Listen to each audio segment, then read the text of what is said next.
உங்கள் லெவலுக்கு வேலை செய்யுங்கடா. ஏண்டா வெள்ளை பண்ணி எந்த வேலையும் செய்யாமல் தகுதியான படிப்பும் இல்லாமல் உங்கள் அப்பா பணக்காரன்ற ஒரே காரணத்தினால நோகாமல் நேராக முதலாளி சீட்டில் உட்காந்த உனக்கே இவ்வளோ திமிரு இருக்கே.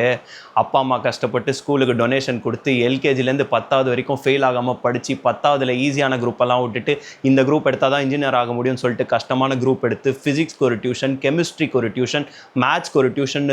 ரோடாக அலைஞ்சி அதுக்கு ஃபீஸ் கட்ட முடியாமல் அப்பா அம்மாவையும் ரோடாக அலைய வச்சு பப்ளிக் எக்ஸாமில் பாஸ் ஆகிறதுக்காக நைட்டெல்லாம் ஃப்ளாஸ்கில் டீ வச்சு குடிச்சு காலையில் அலாம் வச்சு எந்திரிச்சு படித்து அந்த மார்க் பத்தாமல் டிஎன்பிசிக்கு வேறு 2 மாதம் உட்காந்து படித்து அந்த கட் ஆஃப் மார்க் யூஸ்லெஸ்ஸாக போய் காலேஜில் சீட்டு கிடைக்காம அம்மாவோட நகையை அடமான வச்சு சீட்டு வாங்கி ஃபஸ்ட் இயர்லேருந்து 4th இயர் வரைக்கும் வச்ச அரியரெல்லாம் மொத்தமாக 4th இயரில் கிளியர் பண்ணி சொசைட்டிக்குள்ளே என்ட்ரானா இந்த சொசைட்டி வேலை இல்லைன்னு தெரிஞ்சு என்னை செருப்பால் அடித்து 3 வருஷம் 4 வருஷம் வேலை தேடி அலைஞ்சி வீட்டில் உட்காந்து அப்பா என்னை தண்டை சோறுன்னு திட்டி சாப்பிட்ற ஒவ்வொரு பருக்கையும் என் வாயில் சிக்கி வலிச்சு இறங்கி எவனோ ஒரு புண்ணியமா எனக்கு வேலை கொடுக்குறேன்னு நல்ல மனசோட வந்த அந்த வேலையும் பிடுங்க நினைக்கிற உன்ன மாதிரி புறம்போக்கெல்லாம் சமாளித்து இன்றைக்கி முன்னாடி நின்று பேசிகிட்டு இருக்கிற வேலையில்லா பட்டதாரி எனக்கு